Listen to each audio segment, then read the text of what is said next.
صبح اٹھیں، وضو ہے یعنی پرواہ نہیں، دل کا وضو پانی سے نہیں ہوتا، ذکر خفی کرتے رہیں۔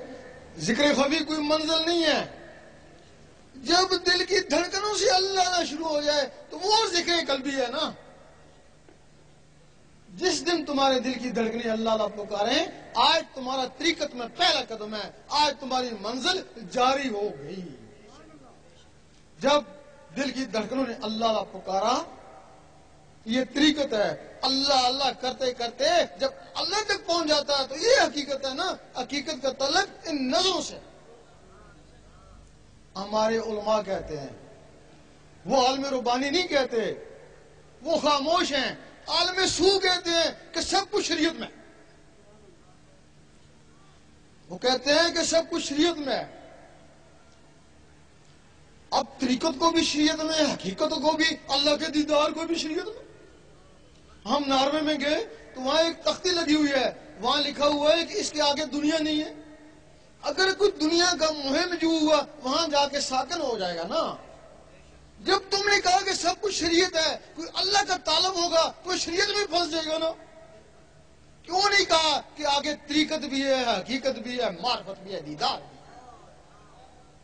سید سلطان بو رحمۃ اللہ نے اپنی کتاب نور الہدیٰ میں لکھا کہ یہ علماء اللہ کے راستے میں رازن ہیں۔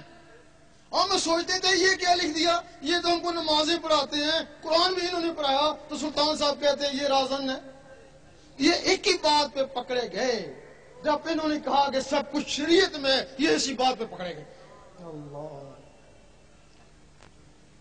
اب جو اللہ کا طالب تھا اس نے کہا شریعت میں نے پوری کر لی، اللہ تو مجھے نہیں ملا۔ انہوں نے کہا پھر تو ایسا کر کہ سیاست میں چلا آ۔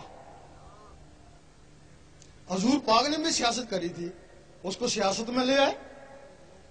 صبح کہنے لگے کہ عورت حکمرانی نہیں کر سکتی، شام کو کہنے لگے عورت حکمرانی کر سکتی ہے۔ اور لوگوں نے پوچھا مولوی صاحب یہ آپ نے کیا کہہ دیا؟ کہنے لگے یہی تو سیاست ہے، یہی تو سیاست ہے۔ اب وہ سیاست میں بھی 5-6 سال اس کے ساتھ لگے رہے، ملا تو کچھ بھی نہیں۔ تو مولوی صاحب اللہ تو نہیں ملا، اب کیا کریں؟ اب جہاد کا ہے کہ وہ کیسے کریں؟ وہ مسجد والے یا رسول اللہ نہیں کہتے، تو ان کو مار وہ تجھے ماریں گے، یہ جہاد ہو گیا۔ مسلمانوں کو آپس میں لڑا دیا نا۔ اب اگر سیٹ میں ہی تو مولوی صاحب کو ملی نا، یہ جو 5-6 سال اس کے ساتھ لگے رہے ان کو کیا ہوا؟ اگر یہ 5-6 سال اللہ اللہ میں گزارتے، میٹرک نہیں پاس کرتے، کوئی الف بے اللہ اللہ ہی سیکھ لیتے نا، اللہ اللہ کا ثواب تو مل جاتا نا۔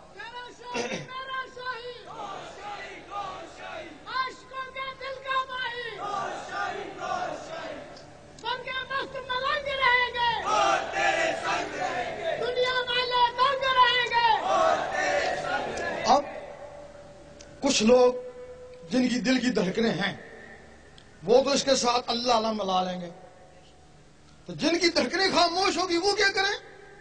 ان کے لیے کچھ طریقے ہیں جو زہر میں معیوب ہیں، لیکن وہ بڑے بہترین طریقے ہیں۔ امیر کلال کے پاس لوگ جاتے، فیض کے لیے جاتے، کہتے چلو کبڈی کھیلو۔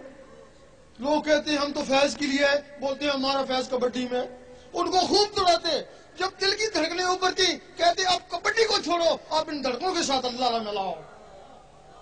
لال شہباز قلندر رحمۃ اللہ کے پاس لوگ جاتے، کہتے چلو ناچیں۔ وہ کہتے ہیں ہم تو فیض کے لیے کہ ہمارا فیض نچنے میں ہے۔ وہ ناچ آج تک مشہور ہے جس کو دمال بولتے ہیں۔ وہ لوگ نچتے، خوب نچتے، ہم نے وہاں خود دیکھا ہے۔ اس وقت اللہ سے نچتے، اب دم دم مست قلندر سے نچتے۔ وہاں دیکھا ہے کہ کچھ لوگ دم دم مست قلندر سے ناچ رہے ہیں، اس میں 2 آدمی بے ہوش ہو گئے ناچتے ناچتے۔ ایک کو میں پانی پلانے کے لیے گیا، دوسروں کو دوسرے آدمی پلانے لگے۔ پانی پلا رہا تھا، زبان بند تھی، دانت کسے ہوئے تھے، اندر سے آواز آ رہی تھی دما دم مست قلندر، دما دم مست قلندر۔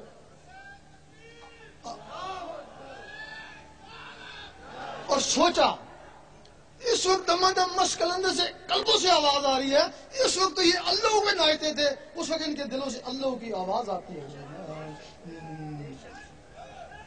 اب ایک اور آسان طریقہ ہے، اس میں نہ کبڈی کھیلنی پڑتی نہ ناچنا پڑتا ہے.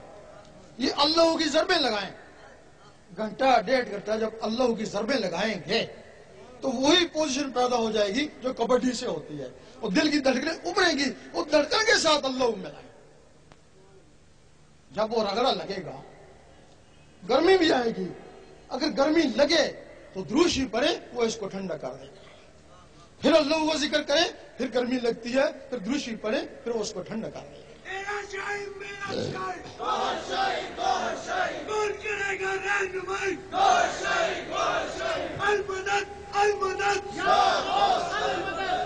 اب اس کی اجازت بھی ہوتی ہے. کوئی بھی عمل جو فرائض کے علاوہ ہے اس کی اجازت ضروری ہے, اس کی اجازت ضروری ہے. اجازت کیا ہوتی ہے؟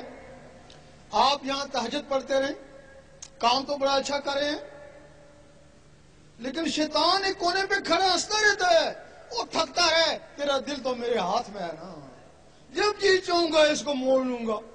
اور تم ایک دن شکایت ہوگی, میں بڑا تہجد گزار تھا, مجھے پتہ نہیں کیا ہو گیا, اور فرض نماز نہیں پڑھ سکتا. تو شیطان نے دل موڑ دیا نا. جب کوئی شخص اس دل میں اللہ کو بسانے کی کوشش کرتا ہے, شیطان کے پاس جنات کی ہندو فوج ہے, حکم دیتا ہے جاؤ اس کو برباد کر, تباہ کر, کچھ بھی کر, یہ اللہ اس کے اندر نہ جائے, ورنہ یہ ساری عمر کے لیے ہمارے ہاتھوں سے گیا. کوئی لوگ ہیں جو اللہ اللہ کرتے ہیں, ان کے دلوں پہ اللہ نقش ہو جاتا ہے. قرآن مجید فرماتا ہے کہ کچھ لوگ ایسے ہیں جن کے دلوں پہ ایمان لکھ دیا, وہی اللہ نقش ہو گیا, وہ ایمان ہو گیا. کچھ لوگ ایسے ہیں کہ جو ہر وقت اللہ اللہ کرتے ہیں, ان کے دلوں پہ مدینہ شریف بس جاتا ہے, کیونکہ وہ خدا بھی نہیں اور جدا بھی نہیں. جب وہ مدینہ شریف بس جاتا ہے, پھر وہ کہیں بھی ہے مدینے میں. اور کچھ لوگ ہیں ہر وقت اللہ اللہ کرتے رہتے ہیں, ان کے دلوں پہ خانہ کعبہ آ جاتا ہے. ایک دفعہ مجدد صاحب نے دیکھا کہ باطنی مخلوق جن فرشتے ان کو سجدہ کریں, بڑے پریشان ہوئے, یہ سجدہ انسان کو جائز ہی نہیں, یہ سجدہ کیوں کر رہے ہیں, کہیں استدراج تو نہیں ہو گیا. آواز آئی, گھبراؤ مت, یہ تمہیں سجدہ نہیں کرے, وہ جو تمہارے اندر خانہ کعبہ بس گئی اس کو سجدہ کر.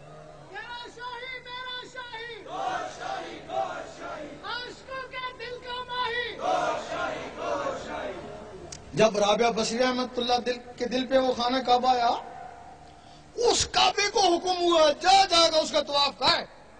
تو یہ ابراہیم علیہ السلام نے گارے مٹی کو بنایا, اس کو میں نے اپنے نور سے بنایا.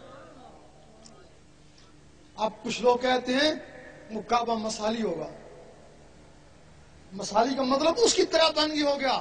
اگر وہ کعبہ مسالی تھا پھر تخت بلقیس بھی مسالی ہوگا. اگر تخت بلقیس حقیقی تھا تو کعبہ بھی حقیقی آیا. آدھی رات کا وقت ہے, حضرت ابراہیم بن ادم جاتے ہیں کعبہ کو, دیکھتے ہیں کعبہ ہی نہیں ہے, لوگ سو رہے ہیں, کعبہ ہی نہیں ہے. سوچتے ہیں پتہ نہیں اللہ تعالیٰ نے اٹھا لیا, قیامت آنے والی ہے. آواز آئی گھبراؤ مت, وہ ایک پڑیا کا طواف کرنے گیا, وہ شمال کی طرف جاؤ. جب وہ شمال کی طرف جاتے ہیں دیکھتے ہیں کہ رابعہ بصری بیٹھی ہوئی ہیں اور کعبہ ان کا طواف کر رہا ہے. اب کعبہ بس گیا, منزل اس سے بھی آگے ہے حضرت انسان کی. کعبہ بس گیا تو آدھی کلندر ہوئی نا, وہ پوری ولیہ پھر بھی نہیں ہوئی, پوری کلندر تو نہیں بنی نا. جو رب سے بات کر لے وہ آدھا ولی ہوتا ہے نا.